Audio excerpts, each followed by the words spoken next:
اللہ تبارک و تعالیٰ کی سب سے بڑی نعمت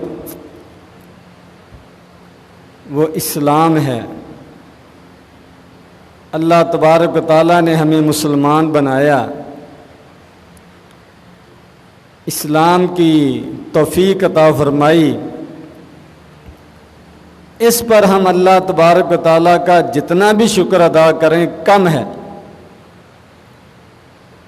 کیونکہ دنیا آخرت کی کامیابی کا دار و مدار اسلام پر ہے۔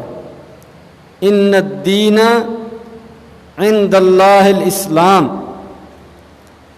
دین اللہ تبارک و تعالیٰ کے ہاں جو قابل قبول ہے، آدمی کی نجات کا باعث ہے، وہ اسلام ہے۔ اللہ تبارک و تعالیٰ نے ہم تک دین پہنچانے کے لیے، اسلام پہنچانے کے لیے نبی کریم صلی اللہ علیہ وسلم کو مبعوث فرمایا۔ تو نبی کریم صلی اللہ علیہ وسلم کا بھی ہم پر بہت احسان ہے کہ آپ کے ذریعے سے ہمیں یہ اسلام جیسی دولت نصیب ہوئی۔ اور اس کے بعد نبی کریم صلی اللہ علیہ وسلم کے اس دین کو، اس اسلام کو جن لوگوں نے سب سے پہلے قبول کیا،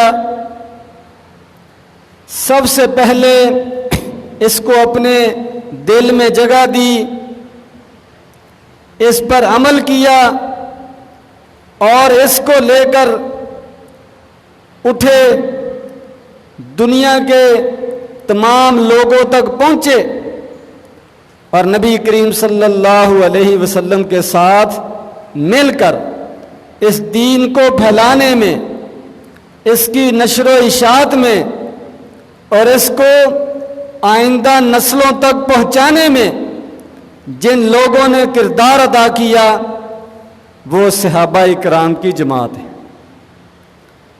تو صحابہ کرام کا بھی ہم پر، اس امت پر، مسلمانوں پر بہت بڑا احسان ہے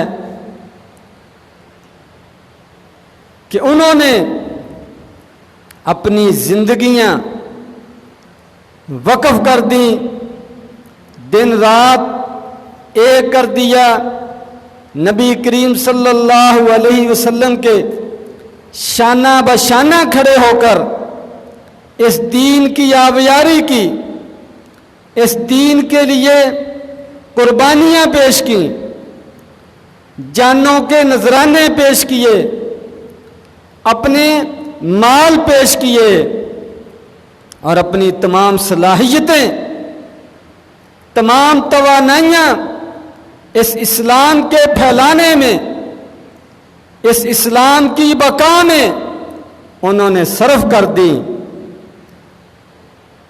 تو ان کا بھی ہم پر بہت بڑا احسان ہے۔